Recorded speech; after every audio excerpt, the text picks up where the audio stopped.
Yeah, no, I think that's really interesting. I mean, it always goes back to that classic question of whether you change institutions more effectively from the inside or from the outside, right? So, I mean, I think there's no denying that, for instance, the partnership that fact checkers set up with Meta was a real accomplishment in that, you know, they required Meta to give them a degree of control over influencing the algorithmic circulation of content on Meta in a way that sometimes threatens Meta's commercial interests, right? And there are sort of open rules about how that works.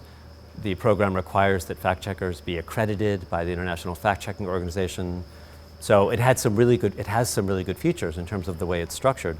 But at the same time, the power ultimately lies with Meta, and fact checkers have been very critical of Meta, for instance, for not being more transparent about what effect all of that fact checking has, right? They would love to have data about what happens after they check something and about how much of the disinformation they're reaching. But of course, Meta, you know, doesn't very easily give access to fact checkers or to researchers to see really what's happening with its content. And also, Meta prohibits them from fact checking politicians directly on its platform. Of course, they can still check politicians, you know, on their own websites, but that's also been a bit controversial. You know, there are many fact checkers who would like to be able to say when a post that a politician makes is false or a political candidate makes is false, but Meta has decided that that's a kind of speech that shouldn't be subjected to fact checking. So yeah, it's not a perfect partnership, and none of these relationships are.